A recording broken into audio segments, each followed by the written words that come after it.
Hi everyone, and welcome back to Physiyoga with Jamie. Today we'll be looking at the health benefits of a standing pose known as Virabhadrasana 1 or Warrior 1.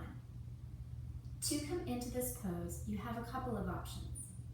Since it's a standing pose, you can begin from Tadasana or mountain pose at the top of your mat and take one step back, about 3 to 4 feet with one foot. Alternatively, which is the method I will demonstrate in today's video, you can come into Warrior 1 from Downward Facing Dog Pose. So first, to come into Downward Facing Dog Pose, you want to find yourself in tabletop or on all fours. Place your hands on the mat with your middle fingers pointing towards the front of the mat. You want your wrists and elbows stacked directly under your shoulders and your knees under your hips, about hip-width apart. Big toes should initially be pointing straight toward the back of your mat. From here, tuck your toes, press through your hands, and send your hips up towards the ceiling, coming into Downward Facing Dog. From here, we'll inhale your right leg up, and as you exhale, step it through between your hands. Don't worry if it doesn't get there on the first try. You can take a moment and scoot it forward if necessary. You can even release your left knee and take a moment to find the right position for your right foot. From here, we're going to inhale and sweep our arms up, making sure that that front leg stays at a 90-degree angle. So you want your knee stacked directly over your right ankle. If your knee starts to track forward over your ankle, you need to move your front foot forward a couple of inches. Otherwise, you'll put undue stresses on your knee and ankle and create instability in that standing leg. Ideally, you want to work towards having a 90-degree angle at your knee. In other words, you're working towards having your thigh about parallel to the mat. Don't worry if that's not the case now. The important part of Warrior 1 is to make sure that you have the proper alignment. Next, we're going to look at the placement of our back foot.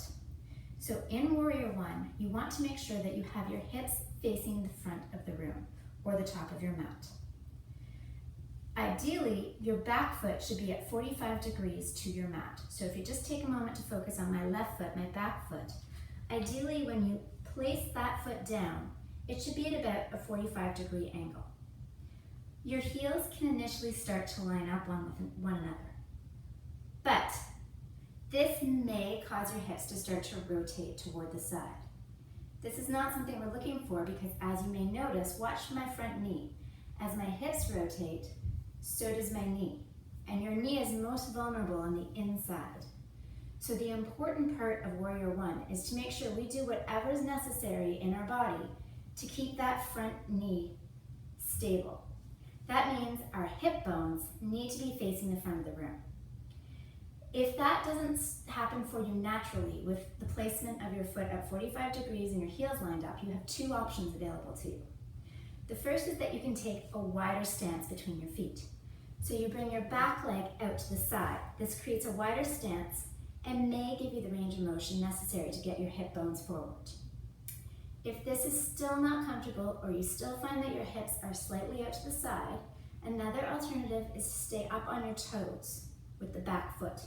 So rather than placing your foot down at a 45-degree angle, you can come up onto your toes in what's known as a high runner's lunge in yoga. Again, once you've played around with the back leg to figure out how to make your hips stay straight, take note of what's happened to that front knee. With all of those adjustments of the back leg, it's possible that you're now too far forward once again. So if that's the case, just take a moment to shift your foot a little bit further forward so that you can come down into a comfortable height, but that your knee doesn't track over your ankle. Once you've found the right stance point for you, whatever position is comfortable for you with your back leg, inhale to sweep your arms up. You want to find lots of length through the outer sides of the body. So imagine that you're drawing your rib cage up and away from your hip bones. You want to find space in the muscles between these sets of bones. Reach up, but as you bring your arms up, be mindful that your shoulders aren't creeping up towards your earlobes. You want lots of space in your shoulder girdle. So squeeze your shoulder blades towards one another at the back. This will create an opening through the chest. Finally, once you've found the position that you like with your arms and your legs, rotate your little fingers towards one another to create even more opening.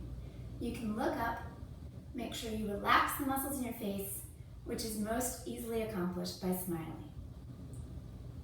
To come out of Warrior One, you can come back out the same way you went in, so sweeping your hands down to frame your foot on an exhale. Rotate the back toes so that they're facing the mat if they weren't already doing so. And you can either press back into downward facing dog, or bending your back leg, step up to meet your front foot and come into forward fold. The health benefits of Warrior One are innumerable. You get so much strengthening benefit in this pose. It strengthens your core, so it tightens your abdominals. It strengthens your back muscles if you take the time to find that lengthening through the side body. It strengthens all of the muscles in the front leg and the outside muscles of the back leg. So you're strengthening your quadricep muscles, your calf muscles, your abdominals, your low back muscles, and the inner arch muscles of both feet in this pose. If you include your arms in the pose, you're also strengthening the muscles between your shoulder blades, known as the rhomboids, and increasing strength in your biceps and your forearm muscles as you rotate your little fingers towards one another. You also get a nice stretching effect on the back leg, in particular with the hip flexor. It stretches the outer muscles and the upper muscles of the back, so your oblique muscles get stretched in this pose, your lats get stretched in this pose, and the muscles of the shoulder girdle if you include your arms. It also helps to open your chest, which, as you may know from some of our other videos, this increases the efficiency of the breathing, which is incredibly important for not only improving our oxygen exchange, which is our life force, but also has a calming effect on our nervous system. In tomorrow's video, I'll demonstrate how to safely transition from Warrior One pose into Triangle pose. And I will go through the health benefits of that pose as well. I hope you found this video helpful. Please subscribe to our channel, Physiyoga with Jamie, so that you have access to all the other videos that explore the different health benefits of yoga poses and safety tips and recommendations for their proper use. We'll see you tomorrow for another video in Physiyoga with Jamie.